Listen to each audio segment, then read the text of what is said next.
don't use this word called humble to push yourself and then think like, oh well, we're respecting her, or well, she's way better than me, or she's fighting too. So that was like, no, that you're being lazy, or you're being a coward, or you really don't trust yourself.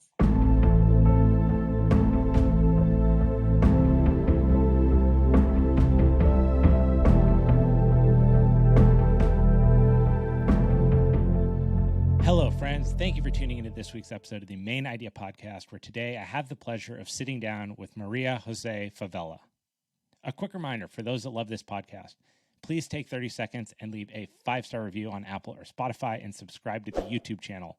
This helps the show get discovered organically and helps me continue to bring on amazing guests. There are also now timestamps in the show notes, so feel free to jump around to the part that interests you most, although I always recommend listening to the episode in its entirety. Maria Favela is a mixed martial artist and Jiu-Jitsu purple belt under Robert Drysdale from San Juan del Rio, Mexico. She currently fights with Invicta FC, an all-women's pro MMA fight series, and has a pro record of 3 wins and 2 losses. Unfortunately, Maria had to pull out of her most recent fight due to health complications, but she's patiently awaiting her return, as her body gets back to baseline with eager expectations to fight sometime this summer. I wish Maria a speedy recovery, and I look forward to having her back as she dominates her next fight. Ojalá que disfrute esta conversación como yo lo hice. Without further ado, Maria Jose Favela. Well, Maria, bienvenidos a Mayn Idea Podcast. Eres el primer invitado de México en todos los invitados y en un mundo perfecto quería tener toda la conversación en español, pero muchas de las personas que escuchan solo hablan inglés. Thanks for having me here. Actually, this is my first podcast, so I'm very excited because I always wanted to be in one. Yeah. And I don't mind speaking English too.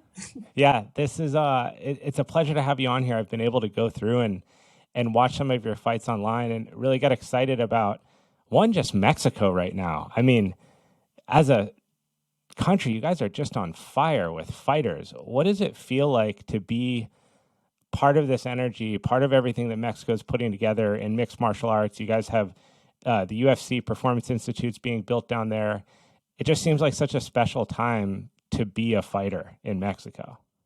Yeah, it's really excited because finally all the world has the eye on Mexico in a good way, not only about cartels or violence or any kind of problems. Now they can see that we have something in this amazing world that we can't prove and show. Like the famous hashtag that says "Fight like a Mexican" is just not for nothing. I think we've been showing in the world. We have great boxers like Canelo, world champs, like Julio Cesar Chavez, so many boxers that we can prove we are not good in soccer and so many stuff. Right. But we are great fighters, and now with this, with Alexa, Brandon, and Jair, we're showing the world that we have the heart and the skills to be champions. What does we'll dig here a little bit because I think that you touch on some special things. Like this really is it's a unique time in Mexican fight sports to be seen exactly as you said, from a global perspective. And we're talking 3 champions across men and women in 3 divisions globally. Like that's insane. And that's only mixed martial arts, right? You're not even touching on boxing, like you mentioned. What is it about the Mexican spirit that is so strong that lends itself to athletes like Canelo, like Julio Cesar Chavez, Alexa Grosso, Moreno, Yair, yourself? What is it about the ethos of the Mexican culture that presents you guys in this way? Because we've been raised in a really complicated country. And we've been raised since child to fight for our life and our opportunity. So since we are child in school, in your house, our moms teach us to be strong persons to get what we want and work for it. Like I remember my mom when I like, Mom, I'm hungry. She was like, okay, there's food in the kitchen. Go to get your food. Mom, I fall and I scratch my knees. And she's like, you're not going to die. You're going to be okay. So we are children. Our moms raise us to be strong persons. And Mexico, it's not the country of the opportunity. So if we want something, if we dream with something, we really have to work hard for it. Because especially there is something sad situation in Mexico. It's like nobody believe in you.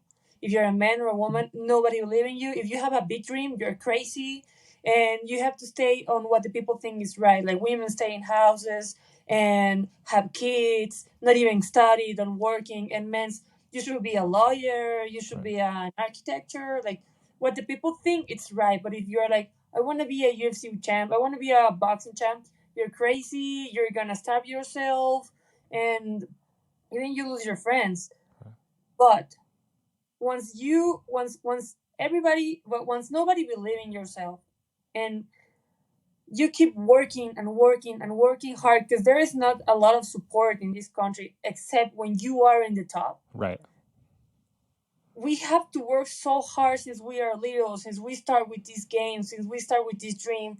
No matter which kind of dream that we have to work so hard, especially because there is a country, for example, if you get a job, the minimum that they pay us per day, the minimum it's $4 per day, but you have to pay per day. You have to pay a rent, food, and your kids, everything. But the situation in Mexico is for the government. It's like, okay, you need to survive a month, $50, but I'm only gonna pay you $4 a day. So you need to find a way to get all the money that you need, getting more jobs, getting extra shifts.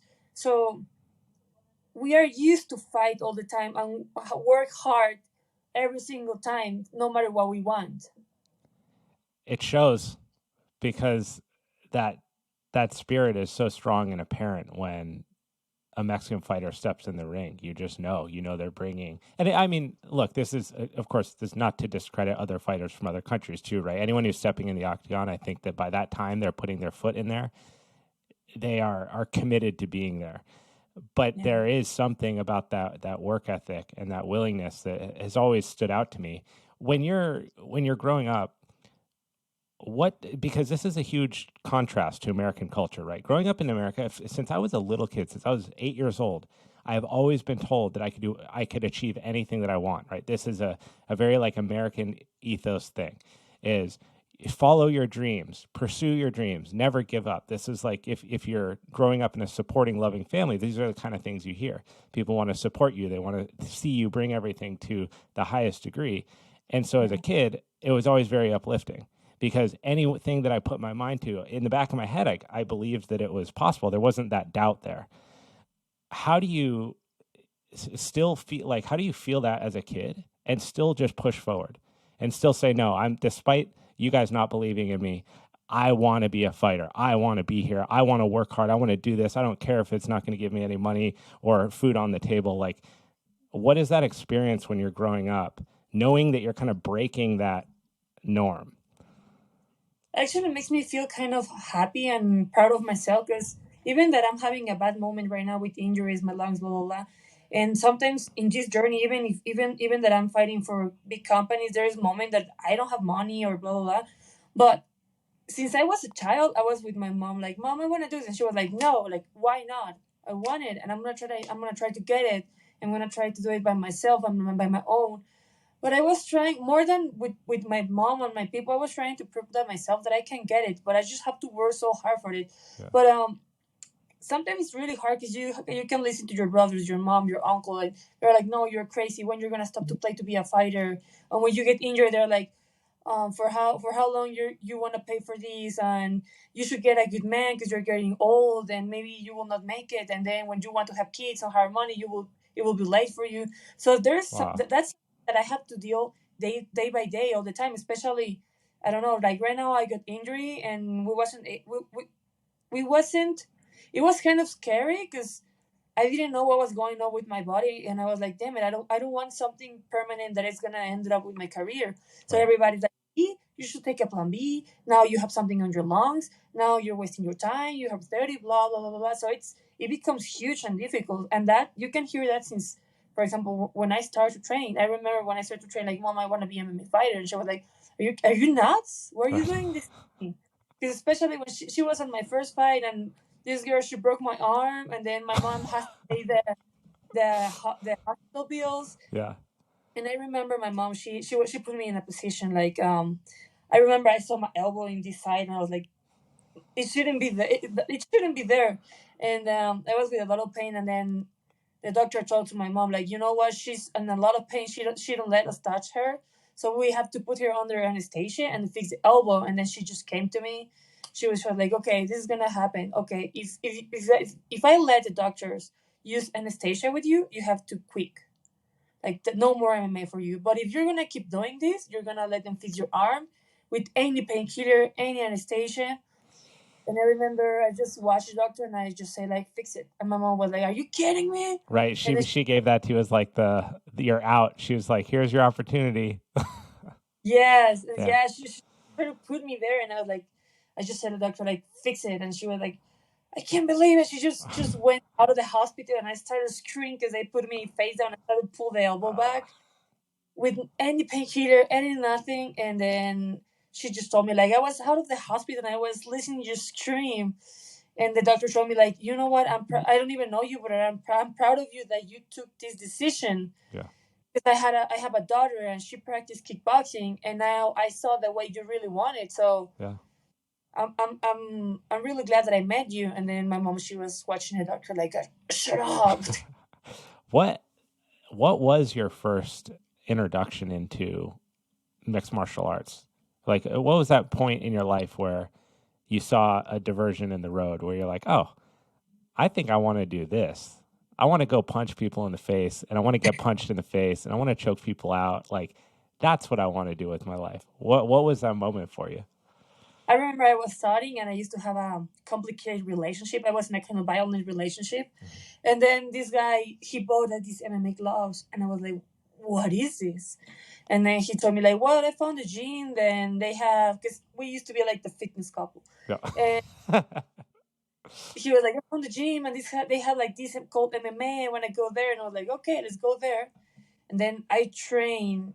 But it was a small gym. We don't even have mats. It was like concrete floor with only a few bags.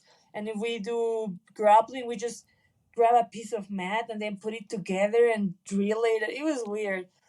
I don't even know what I was doing. But then I remember the coach pushed me so hard. I wanted to throw up, and then he was telling me, like, come on, keep going. That I become like a kind of addicted to myself to push me more and to see where was my limit.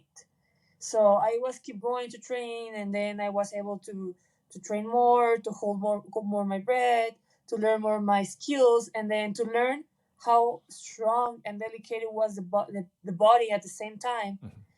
And then I remember in this relationship, this man, he was bigger, and this guy, he just punched me once, and I was like, I don't even know what to do because he was huge. He know how to fight. I used to be small. I don't even know how to fight. And then I was like, I don't want to feel this weak or exposed in anymore, never in my life. Like, I want to feel that I'm stronger to protect myself. And then I was looking to train jiu-jitsu and try to learn more technique and being more strong. And then in a gym, I saw a big picture of Ronda Rousey with these two bonds, and she was like this with her feet, with her fist. And then I started to watch her fights with Misha Tate, with Chris I, Regina Carano, Strikeforce. And I saw these huge women. They were strong, and everybody respected. And I was like, I want to do that. Like, I want to be there. Like, and I want to be like respected and feel stronger and respected woman like them. I want to be like them. That is so, I mean, so beautiful to take such a horrible setting and turn it around into such a positive thing. And you hear this a lot in whether it's jiu-jitsu or mixed martial arts of people that had a kind of story like that. There was a point where they were getting, picked on, or they were getting beat up, or they were being disrespected. And it's a unique mindset that in that moment goes, I'm going to do something about this, instead of I'm going to keep letting this happen to me over my lifetime. Yeah. And to choose that and to have at that time, the Ronda Rouseys and Misha Tate and Holly Holm and all these badass chicks to look up to and be like, fuck yeah, you know, this is a possibility. It's something that can be done. It's something that you can put your mind to. Did you ever punch him in the face back? No, I was like, you should. honestly, I never saw him again. We're from Yeah. the same small town in Mexico. It's super small, so Yeah. small town, big hell. And there's a moment that I was like, I just want to sit in the same table as him and ask him why. And seeing his eyes, like, dude, I'm not the same weak woman that I used to be, that you used to be violent with her physically and emotionally and mentally all the time. So now I want to see him in the eyes, and I want to hear from him, like, why he has to be an asshole like that. But there's no point anymore. So at the same time, I'm like kind of thankful with life, because I learned something in a bad way, but it teach me, like, in a moment, like, teach me how proud I can be from myself, or because I've been proving to myself how strong I am. I'm not the weak person that think that I used to be. Yeah.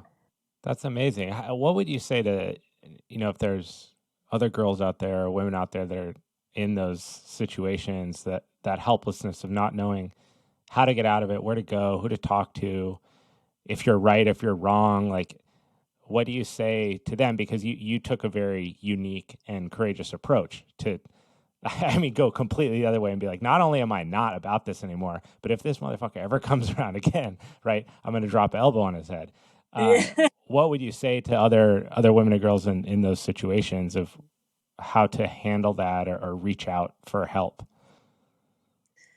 I think sometimes it's hard to have that connection with your family, brothers, or something, to ask for help, because sometimes in Mexico, it's really sad. But sometimes, if you need help because you're receiving some violence from any man or something, they're like, yeah, well, maybe you do something, or you were using your skirt so short, or maybe he just was having a bad day. You have to be a good woman, like that kind of mentality thing here in Mexico. So I think you have to find somebody, like your coach, your friend, or your neighbor, that you can trust in that person, and ask for help, and make them being sure that what it's going on in your life. Yeah. And no matter if that person is telling you he's gonna hurt your family, you have to believe that you are strong enough that you can stop this situation. And I think right now the situation, in not only in Mexico, in all the world, I think it's necessary for a woman to learn any martial arts. First of all, it's gonna teach you how to protect yourself. It's gonna show you that your emotion is not only in the words. It's gonna make you smarter, and you can think more about what's going on in the situation, and teach you or show you a lot of security in yourself. Yeah. That's how I feel in MMA. Like now I feel like I can walk with my face off and feeling safe, and walking the street. And I think the people, they can even notice when you have that security in yourself. So I think, not in a if you don't want to compete, it's okay. But I think it's really necessary for a woman be part of any martial art, because even you can build a group when you can ask where you can ask for help, like a family that you choose. That's a huge part of it. I mean, the community element of martial arts is so important because I mean, look, if you train a lot, you spend a lot of time at the academy, whether you're training jiu-jitsu or you're training striking. It's just a lot of hours because it takes hours and hours to get better at something. So even myself as a non-professional hobbyist who trains jiu-jitsu as much as I can and strikes when I can to get better at it, you know, I'm there 7-8 hours a week. That's a long time. That's a lot more time than some people spend with their parents every week or their best friend, right? Like, how many of your best friends are really on the mats with you? A lot of time it's not the case. Like, you develop friendships, but people from maybe your childhood, they're not right next to you. And that's a really important element. It creates a family where you can talk about stuff that maybe you don't feel that comfortable reaching out to an immediate friend or something. And I just feel like, too, having been an athlete my whole life, that coach, like having a coach is so different than having a parent, but they kind of function the same way. Like when I was in high school, I could go talk to my coaches about things that were really personal, but they weren't my dad or they weren't my mom. You know, they were this other figure that I looked up to, but they were a little removed, and they can kind of like give it to you a little straighter than the other people in your life because they're not as concerned with your feelings. They're just giving you the as is. Did you start to develop those strong relationships with your coaches as you were coming up and developing these different skills in different areas? Yeah, I've been struggling with that a little bit. I'm gonna be honest with you, because if you see, I've been moving a lot from Mexico, and then I was training. I was based in Tijuana. That there's where I met Brandon Moreno and a few fighters. We used to be teammates, and then I feel that there was that connection with the coach at the beginning. It wasn't there because at the beginning I trust him, but he didn't trust me as a fighter and as an athlete. So it's the same as a parent. Like if your dad or your mom doesn't believe in you as a human or as a project or something, you feel alone no matter if they're there. So I was in Tijuana for a few years, but I was okay there because my team used to be like a family. We used to be really unit, but then the team becomes bigger and bigger and bigger, so that family feeling starts to break. Gotcha. And then I remember when I made my Invicta debut, I made my camp only with my Muay Thai coach. I had that connection with him, so I didn't have a head coach for my camp, and I never felt it before because when I started to train and fight amateur, and then when I fight amateur, I used to have another boyfriend. He used to be a fighter, and he was a pro fighter. So he was training me. He was holding mitts for me. He was teaching me technique. So I never felt that my head coach wasn't there because I had my coach with that same again with the connection. And we were I was getting ready for my Invicta fight, so I only had my Muay Thai coach. My head coach never let me use the cage for sparrings. He never was there to watching my sparrings. He was coaching my opponents during my fight camp, so I was like, I'm the person who's gonna fight, so I need your coach. You're not. I'm not. I don't need that you coach my opponent to beat me when I'm fighting in 2 weeks. So I went to fight to Invicta, and then I had to reach out to Cynthia Calvillo on Instagram. Like, I know you don't know me, but you're Mexican, you're in Las Vegas. I know you're injured, so I will not interrupt your camp. Yep. I don't know if it's possible you could come to me as a corner, because even with my teammates and my coach, nobody wants to go with me as a corner. So I was alone. And I remember I went to that fight. I was totally mentally and emotionally broke because my coach, that support, that the person that I suppose that has my back, that I thought it wasn't there. Yeah. He just not. And nobody knows it, but I remember I was fighting, and then I wasn't there mentally. And I remember this girl took me down, and I was just thinking, like, just grab my bag and choke me out. And that's what I was thinking for a few seconds. I'm like, just finish this, because I was so broke. Yeah. And then it was like I just came back to the fight, but I lost because she was taking me down. But I made my camp with a Muay Thai coach. Yeah. So that's what happened. And then when I went to Las Vegas and I went to Extreme Couture, and I felt that connection with Coach Nate, Coach Eric, Ray Cefa, with my teammates. Like, it was a big team with big names, big coaches, but I felt, and I still feeling that they have my back every time. They know I'm not okay emotionally, or I'm injured or something. They're like, hey, Maria, do you need something? Francis Ngannou gave me a job, and then the coach is like, are you okay? Or if I'm training, he's training Aljo, or he's training Francis Ngannou, or he's training Brad Tabar, and then he's like, oh, Maria, do this and that and that. It's like, there's big names, and then they're watching me too. Coach Nate too, he's sending me a message like, how do you feel? You should try this medicine. Do you need money, or do you want me to pick you up? I feel that, and then I start to work with Dewey Cooper too. He had big names too, Cody Garbrandt, Francis Ngannou, the Ferry brothers, and he's there too. So now I feel like every time I step into the cage, I have that connection, that strong connection with them. So now I feel like somebody has my back. What does it feel like? Girl from Mexico with big dreams, who was kind of told that she wouldn't do this career, that it's crazy, you're an idiot, you should give up, you should go back to school, you should do something. To fast forward, and you're standing in the room with Francis Ngannou, and you're getting coached and you're learning from some of the best in the industry. You're part of a big team. You make your pro debut. Like, what does that actually feel like? Like being with them around?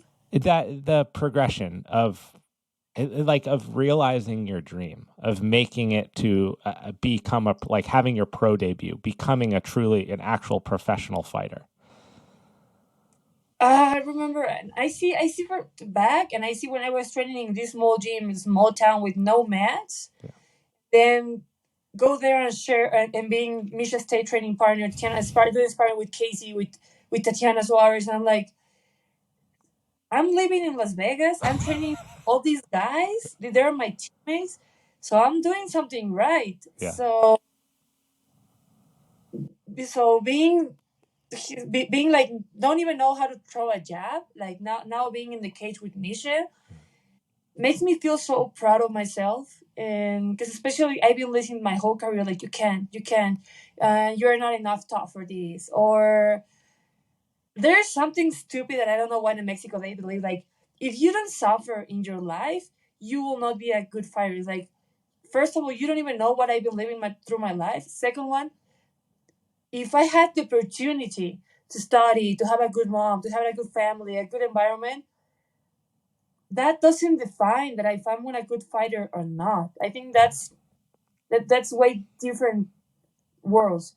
Yeah. So now to see where am I, and then been training with Francis Bola, even makes me feel that I have to push myself more, because they deserve a good training partner to put them in troubles or give them a good work. So even I forced me to train even harder and being tougher and being a trouble for them, because I'm learning from them, but at the same time, they deserve a good training partner.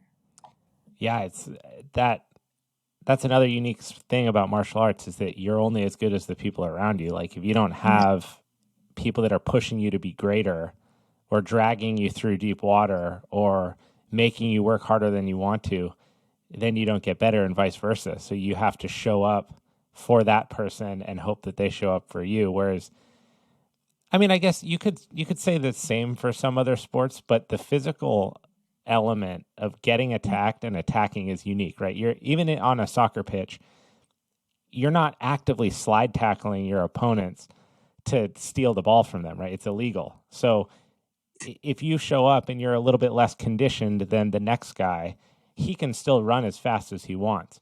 You're not holding him back from his speed or her speed, or your lack of skill isn't taking away from their natural born skill on the pitch. But in mixed martial arts, if you don't bring that intensity to them, or they don't bring it to you, you start to live in the false sense of reality that you're better than you are, and then you get humbled right away by someone else. Yeah, sometimes when you see the fighters, when they're like, they punch you, and then they're like, oh, good punch, and they throw their hands, celebrate that he punched you, make her pay. Yeah. And I don't like to be in that position. Like, for example, if I don't know, I know Misha, she's a great wrestler, and I'm like, okay, maybe you're gonna take me down, but you're gonna eat like 2 or 3 punches trying to take me down. Like, you're gonna pay for it, or because you deserve it, or I'm gonna try to be a problem for you, and at the same time, I'm gonna be learning. What are you doing? Or, okay, you're gonna try to take me down. Okay, this round, I'm gonna defend everything. That my goal is you can take me down. But you can see so many fighters that they're like with training with somebody stronger, or somebody with more skills, and they're like have this kind of fake respect, or oh, she's a former champ, so I'm gonna respect her. Like, no, that's not the point. So don't use this word called humble to like to give you an excuse to not exactly. yeah Don't lose yourself and then think like, oh, well, we're respecting her, or well, she's way better than me, or she's fighting Sue. So that was like, no, that you're being lazy, or you're being a coward, or you really don't trust yourself. How do you manage intensity in the gym? What's the right amount of animosity to hold? What's the right amount of effort? Like, let's assume that you don't have an immediate fight, because I think you're right, that changes it. Like, you have to be careful about injury and everything. But if you're just, let's say you don't have a fight scheduled, what do you feel like is the appropriate amount of intensity to spar, to train, to wrestle, to do jujitsu, to do everything? I like to go hard all the time because I don't like to feel that I'm in the comfort zone because I think that makes you lazy. Or sometimes when you feel a hard punch or intense wrestling or intense grappling, some person gets scared. But if physically I don't feel my 100%, like 'cause sometimes the women we have the period and we know physically and biologically we can't push our body like we want to. Right. We choose the training partner as the way as we feel. Because for example, there's a few persons that I'd like to go 100%, and there's a few persons that they like to be more technical or somebody lighter than you. So it depends how we feel. It depends on the partner that we choose. Because for example, there's a few girls at the gym and they're like to kill each other, and there's another girls that they just like to move and touch, and so it depends how we feel. But I like to feel that I'm working. I don't like when I'm training with somebody that I feel it's wasting my time because she's like, "Oh, you're too heavy," or "I just want to move. I just want to drill." So I don't like to feel that because I feel like in this game, as a family fighter, we don't have a lot of time. So we have to give of our 100% every single time. When you think of, I was looking, I went and watched your matches, their matches, well, the ones that are available on YouTube, and the recent one with Sarah, I can't even say her last name, Klexa. Mm-hmm. I felt like it was a really close fight. How did that one feel for you when you go and you watch it back and you look at the end? Because I'm watching it and I was glad I didn't have to score it. I see your emotion at the end, right? It almost looked like it was a real big letdown, like a surprise kind of. How did that fight go kind of in the moment in your head when you were in there? And then how did it feel in reflection when you looked back on it? I was when I saw the fight, I was kind of mad, but because I was like, I shouldn't lose that fight. I think I should throw more and be more aggressive, like the last fight that I had in Canada. Mm-hmm. But I remember, I took my coach there, or one of the coaches that coordinated me that time. And have you seen like in Kansas they have open scores? No. So between rounds, oh, they're commissioned. Yeah. The scores between rounds.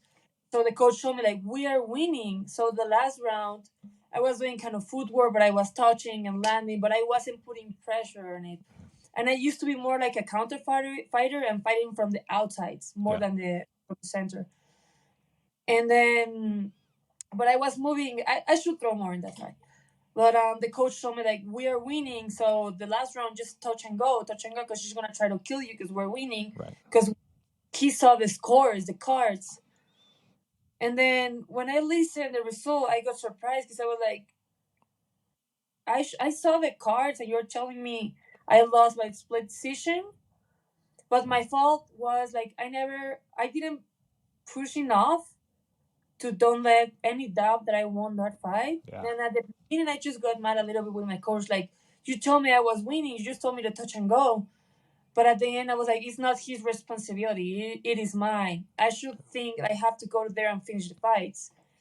And my manager was telling me too, like, you were fighting to score. So you wasn't fighting to finish the girl. So you led this situation to the judges. And sometimes in a few fights, we think the other person won, but then the result's different. Right. And then... But maybe that's an important part in your journey, though, right? Maybe that loss, because you came back and then won, right, recently. Yeah, I was like, that's not going to happen to me ever again. And I remember I fought in Canada, and I was really decided to kill the other person. I was like, somebody has to die tonight. It's going to be me, it's going to be you, but it's going to be a war. Yeah. And then I remember I broke my heart in the first round, or I was like, I don't give a fuck. I'm just keep throwing. I'm going to fix this later. And I was just going and going and going and try to make as much damage as I can. You felt something in that fight, you said, early on? Yeah, I was throwing, and then I remember she was trying to cross me, but she was taking an angle, and I threw a hook, and then I felt my hand weird, but it wasn't like a lot of pain, but I felt something pop.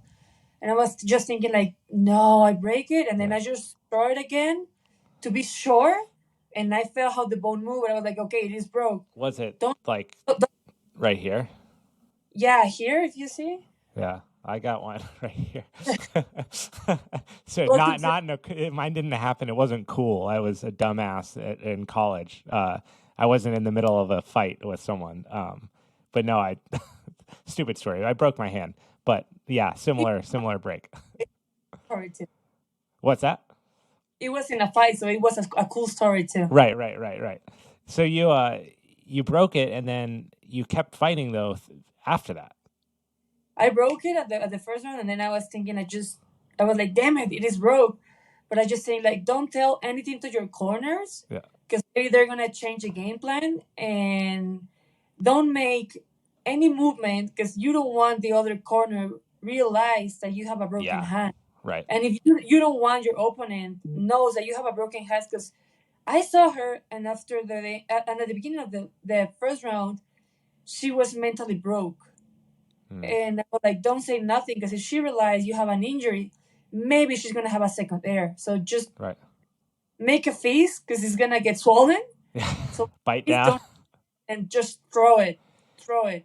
What did it feel like to get the win coming after the loss? Like to come back? I feel like that's a hard thing to do mentally, to pick yourself back up, going back in there, and then to get a win, let alone break your hand while you do it. But what did it feel like to come back for yourself? It was feeling great, because I was thinking, if I lost this fight, I'm gonna definitely retire from this game. Yeah. Because as a fighter, if your record is not good enough, nobody's gonna hire you, not even your managers, any promotion, and it's really sad. But they give you the value as a fighter. It depends on the numbers, like your record. And I was thinking, like, I can't lose this fight. That's what I was decided to just go there and die there. And when I got the win, and when I saw the fight, and the way that I fought, like I was just going and throwing elbows, spinning kicks, spinning elbows. I was just going there, really decided to kill. And it was the first time that I felt like not even thinking to protect myself. I just was going there to make damage. Yeah. So I felt so proud of myself. I have so many doubts in that camp. So I start to believe in myself again, and it tells me that hype again to keep pushing this game, and it showed me what I'm capable to do. Yeah. Like I'm a true predator. I wasn't there to protecting me. I just was going there to hunt. How do you find, as you keep going forward, I feel like different aspects of that pay off in different ways. So to some degree, it's important to be able to have that balance, right? Of like when to be the killer and also when to protect yourself, because the higher up the ladder you get, you're going to meet someone who's equally as ferocious as you, right? And you can't just war your way through it. So how do you, as a fighter, as a practitioner, as someone who wants to continue doing this, how do you refine your game to build that balance in there? I'm looking for coaches who help me to learn that part too. I'm working with Ismael Salas. He worked with Jorge Linares, he's a boxing coach. And he's teaching me, like, you have to attack, but at the same time, you have to you don't have to receive punches. Like, you're a dog, you have the Mexican heart that we're gonna sit there and bang, let's see who can kill each other. Like, there's a moment that somebody is gonna be stronger than you, gonna hit harder than you, who wants to take you down. Right. So you have to play a chess match to understand what are you doing, in which position are you, angles, counters, takedowns, blah blah blah. So now working with Dewey, with Nate, with Ismael Salas, and they're all learning me that part, like attack, being out of the danger zone, but at the same time being able to counter and don't receive as much damage as I can. Like, now it's fight smart. We have to fight smart. We can't be in the position like being dogs when the UFC just began, because there is so many fighters with so many techniques, and they study a lot, and it becomes a dance and a chess match, and who makes the mistake or who doesn't have the answer to being out of that position is the ones who lose. Yeah. It's crazy when I've been watching the UFC forever. I've just always been obsessed with mixed martial arts since I was in high school. And you go back to those earlier days, and it was first it was just separated martial arts. Right? You had wrestlers, you had boxers, you had jiu-jitsu, you had judo guys, it was just spread out.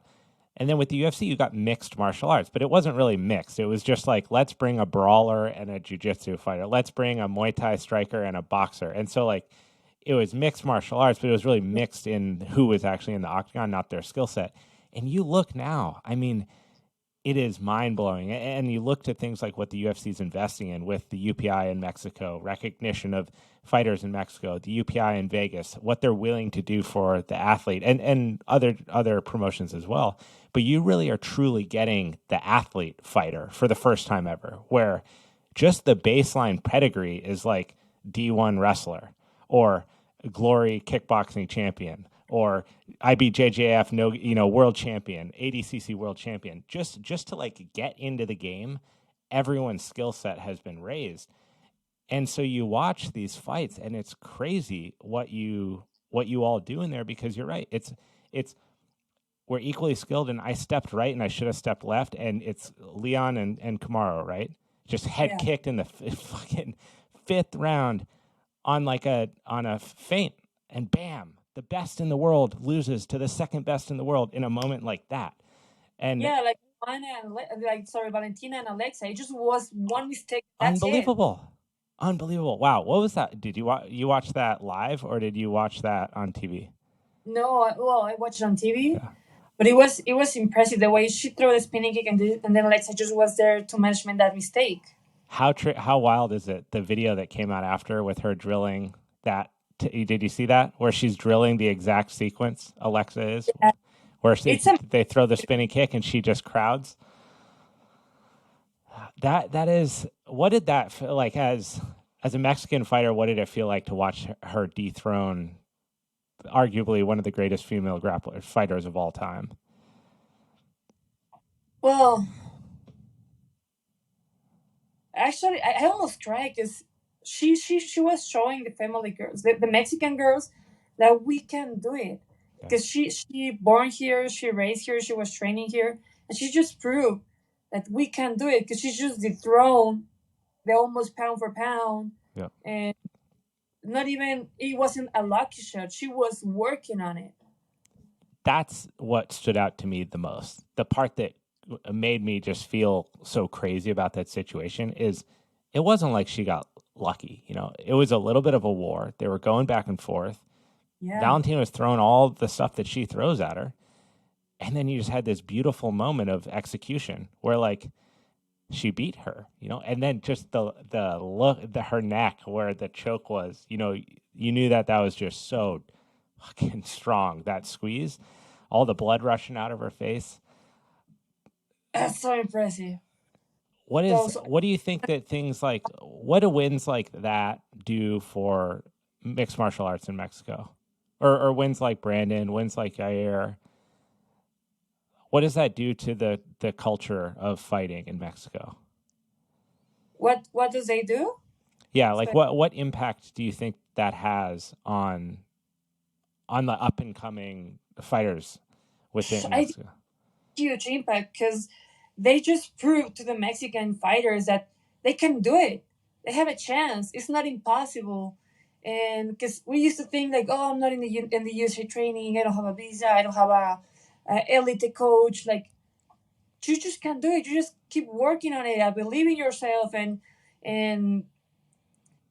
being and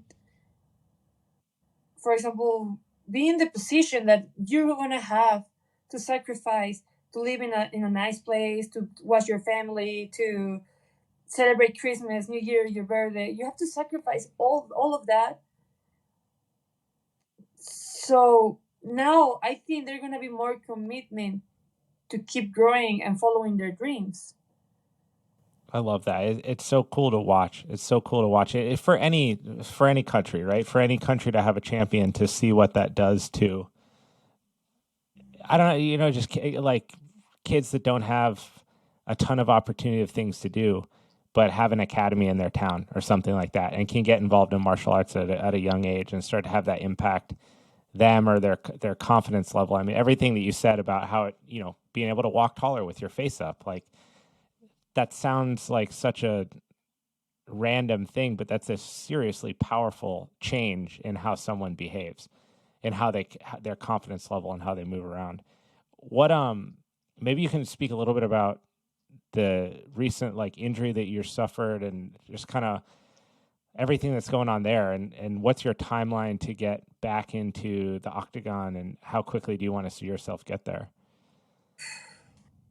At the beginning, it was kind of scary because I had COVID on December 1st, I remember, and then when I made my pro debut, I was positive on COVID, but the doctors they didn't want to tell me the result after the fight because they didn't want to cancel my fight. So I didn't know. I just feel like something was going on, but I could wait. I'm in my camp and everything. Yeah. I was having some issues to breathe because I was training with Brandon and he took me down and he fell with his shoulder on my rib. So it was hard for me to breathe, but I was thinking like it's maybe because Brandon just hurt me. And then I just fought, and then when I came out of the cage, they told me that you know what, you have COVID, so we didn't want to tell you because we didn't want you to cancel your fight. And I was like, okay. I just took days off, and then I just jumped into camp again super fast. But I don't have any issues or something. What And there was when he fell. Was it like he had a body lock on you and he went down, and it was like that kind of he grabbed me crunch? like a double leg, and then he was running, and there was the wall next to me. He just lifted me, and he jumped with my body and fall. Nice. So I just like my body falling my ribs too. Yep. Brandon being Brandon. And hey, iron sharpens iron, right? yeah. Yeah. Yes, I remember I used to say like, Brandon, please, because we used to make 5 rounds. I was like, please, I want you to do a round with me. Every time that we spar, just give me 1 round. Because I was like, if I can survive to Brandon, I can survive to anybody. Because Yeah. Brandon, he goes, he just goes. And then I was thinking like, and then on December when I got COVID again, I was thinking like, oh, I got COVID again. I fought with COVID, so I'll be okay. And my huge mistake is like I was going to run on the outside. That was the only thing that I was doing. But I was making a huge mistake because the doctor explained me, you don't understand that COVID, it's an inflammation process in your whole body. It's not a flu. But everybody thinks it's a flu. It's not. So I was running in the outside, so my lungs started to get swollen. So I was running, so I was making make them work. So it wasn't enough oxygen, and then I was working out, so I started to damage my my lungs. And then it was Christmas, and I flew back to Mexico, and I was thinking to be here only for 2 days. But then I started to feel weird, like out of air. I started to feel dizzy. I started to feel very fatigued. And then I had to postpone my trip because I wasn't feeling weird. Because I remember I was at the gym, and I just changed my clothes, and I almost fainted in the dress room, and then I got scared. I went, and then my doctor told me like, please give me this exam, blood work, blah blah blah blah. Take an MRI from your lungs, and then I went with the specialist I don't know how to say Pulmonologist, pulmonologist, yeah, doctor, a doctor.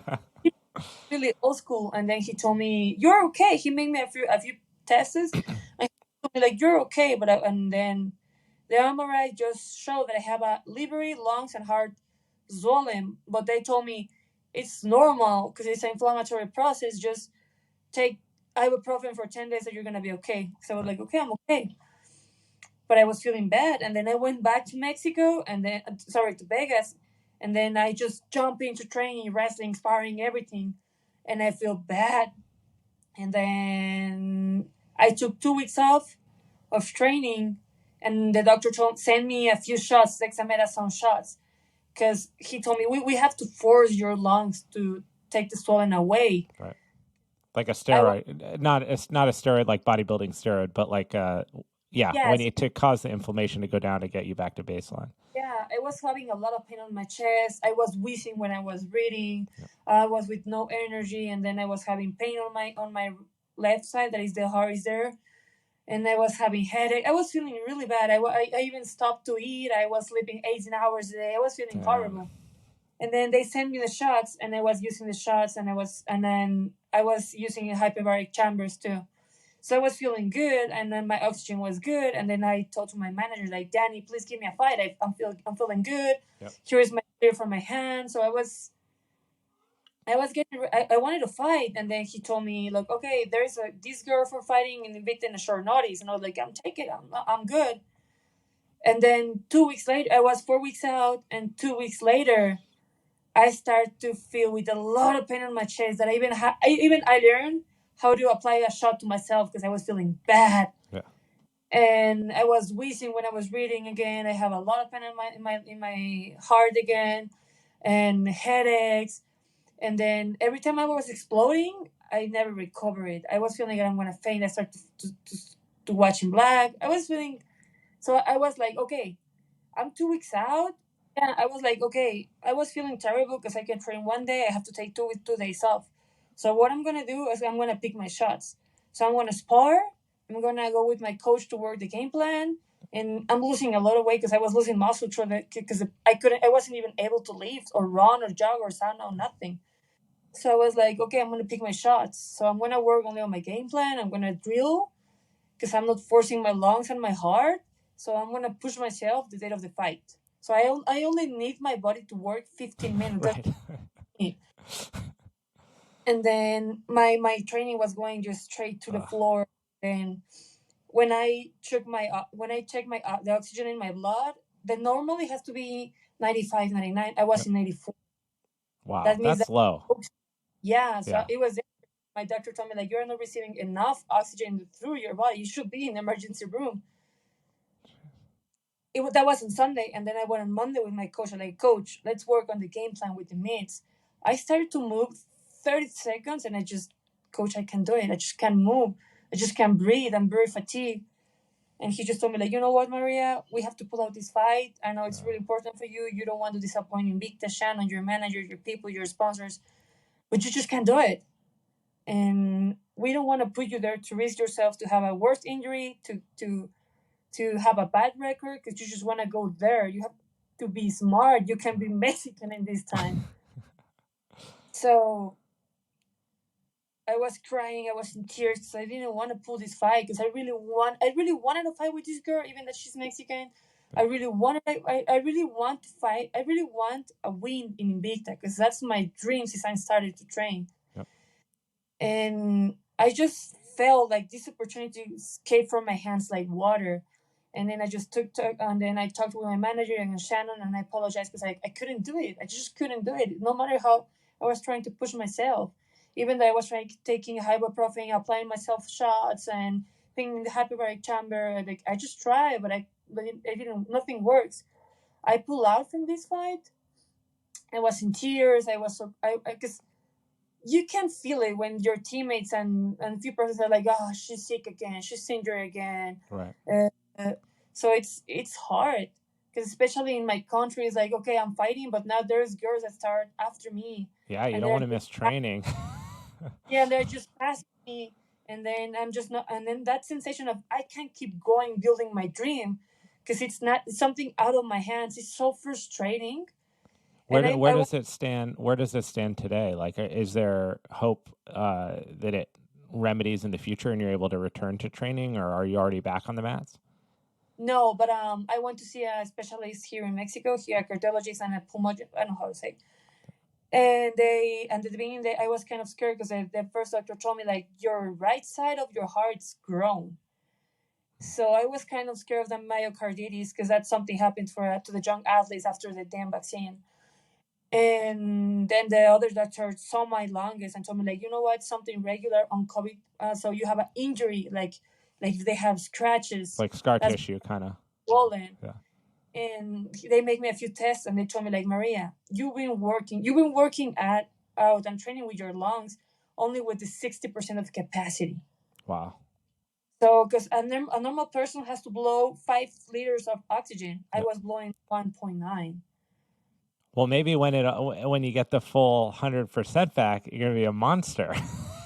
Yeah, imagine that. I was doing sparring and I was pushing myself, and they gave me a treatment. They told me that you have to be like 2 months out, but now you have to take cardio therapy, lungs therapy, respect your lungs. You have to train and you have to check.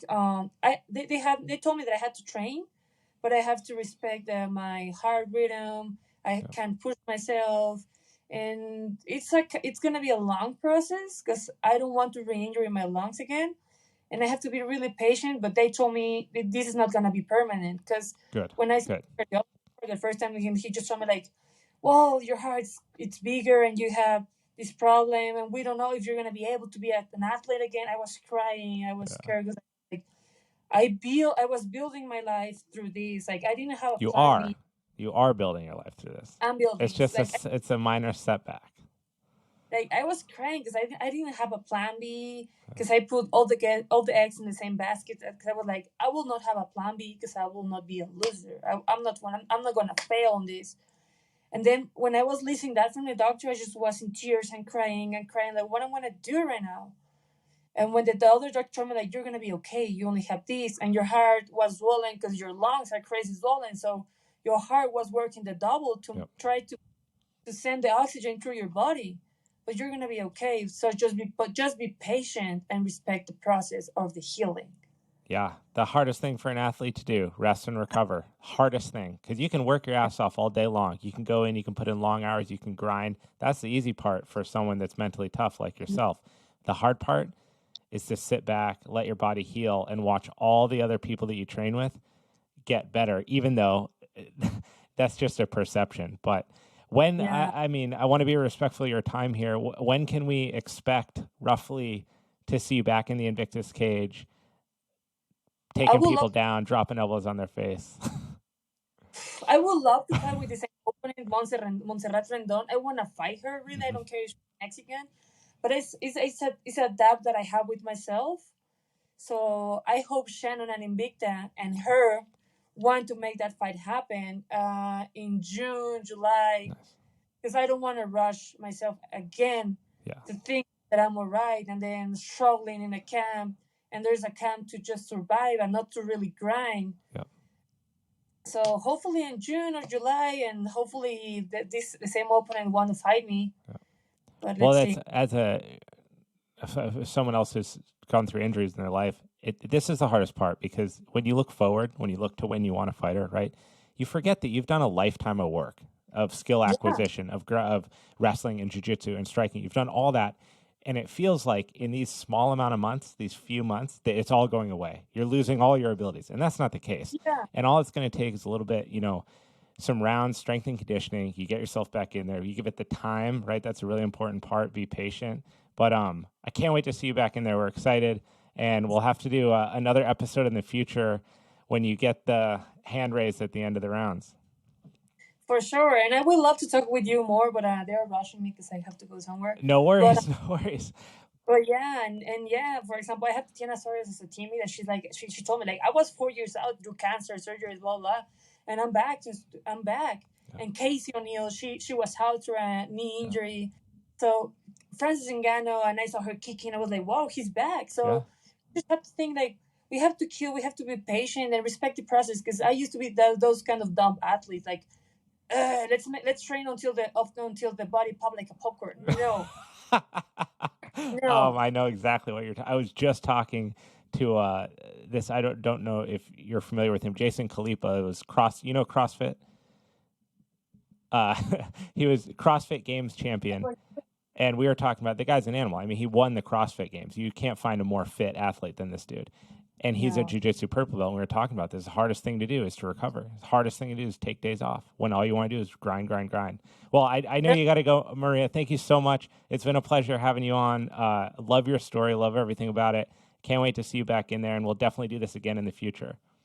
Thank you so much for the invitation and for having me here. And for sure, you're going to hear about me soon. I'm going to be at trouble for those flyweights and bantamweights really soon. Love it.